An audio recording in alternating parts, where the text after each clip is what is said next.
ubu tuvugana ngiye murava urabizi neza ko twabanye induru zivuga abantu basakuza rwose ndabyemera tubunda tubona n'umwanya wo kubwira abantu hano badukunda ngewe rwose ndabikubwiye murava ndashaka gutandukana nawe no hanyuma ninandukana nawe isi yose ibireba idukuno bagukunde ku ruhande rwawe nk'abantu nkaho nakuretse nkabazi ko nanakwangije nanjye undeke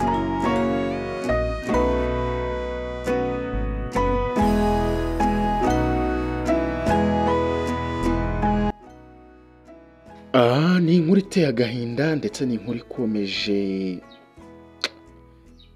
gucaracara mu binyamakuru bigiye bitandukanye ariko mwabantu mwe burya ngo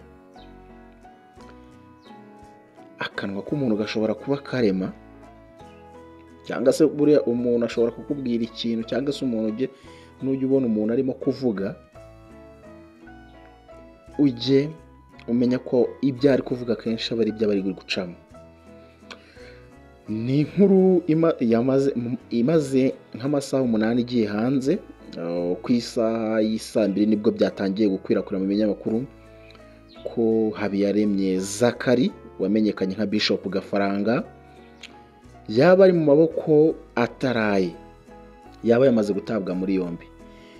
Ni inkuru abantu bamwe bari banze kubyemera dore ko ari inkuru bwa mbere nge nyibona, nayibonye ku rubuga rwa Twitter ipostinzwe cyangwa se ishyizweho n'uwitwa DC Clement, nyamakuru DC Clement avuga ko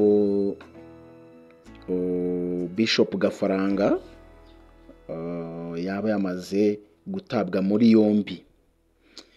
Uyu mugabo ni inkuru twakomeje gukora ubushakashatsi atubwira ko bari buze kuduha andi makuru, ariko naribu yaje kubyemeza ko uyu Bishop Gafaranga ejo ku itariki 7 ari bwo yatawe muri yombi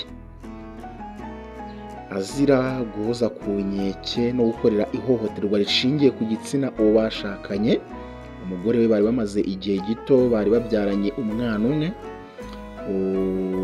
umuramyi ukora indirimbo zo guhimbaza Imana witwa Annette Murava. Iyi ni inkuru yababaje abantu benshi cyane, abantu barize Mana yanjye sinabona uko mbisobanura. Benshi bagiye bagaruka ku buryo uriya mukobwa bamubwiye ngo bajya gushakana na Bishop Gafaranga, bavuga ukuntu abenshi bamubujije gushakana na Gafaranga akabyanga. Abandi bagaruka ku buzima, ku bintu byinshi byagiye bivugwa mbere y'ubukwe bwabo bwagiye bugirwa ibanga, ndetse aho bavuga ko nta n'ababyeyi bigeze urwo rugo rwabo baruha umugisha. Ariko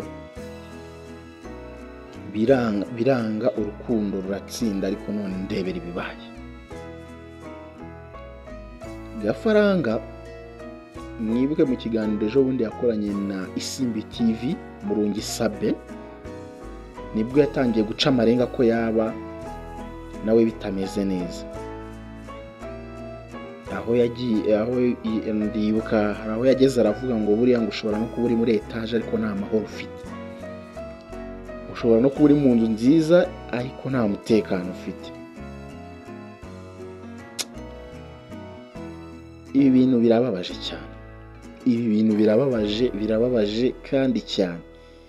Ni inkuru umuntu wese ari kubona akumva ntibishoboka, kuko benshi twari twanabihakanye, benshi twumvaga bidashoboka, ariko nagiye mbona muri comment z'abantu bagenda bavuga byinshi bitandukanye. Dore nk'uyu yavuze ngo uzotinya ikintu kivurwa n'abantu barenze umwe. Pe Murava baramuburiye kenshi ko Gafaranga azamwicira, none birabaye. Ndumiwe. Ariko Gafaranga aheruka gukora ikiganiro kwa Saba avuga ukuntu umugabo aryama muri etaje ariko kabaho amahoro, kumbe niwe yivugaga. uyu Gafaranga rero mu byo ashinjwa harimo gukora ihohoterwa rishingiye ku gitsina yakorera Murava, ndetse bivugwa ko yageze no ku rugero avuga ko azamwica. Yavugaga we ko azamwica, yavugaga ko azamugirira nabi, ibyo bitari byo byonyine kandi yaranamukubitaga. Bivuga ko hari naho yigeze kumufata akamuniga hafi kumuheza umwuka. Abantu bagiye batungurwa rero n'iyi nkuru, ndacyanyura mu biri byinshi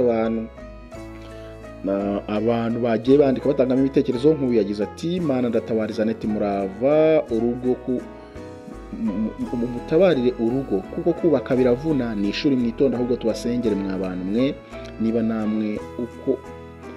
namwe mubakunda. Undi yajya arandika muri komenti ati ariko njye mbona abadivorce bakwiye kujya bashakana, naho abakobwa b'inkumi bagashaka abasore rwose, bakareka kujya mu ngo zananiwe na ba nyirazo. Abantu bagiye batanga ibitekerezo bigiye bitandukanye, ni ibitekerezo bigiye bitandukanye abantu bagiye batanga kuri umutwe w'inkuru. Undi we yagize ati Gafaranga umunsi yashyigikiraga Sabe mu mafuti nahise mutakariza icyizere. Yewe ntabwo byoroshye.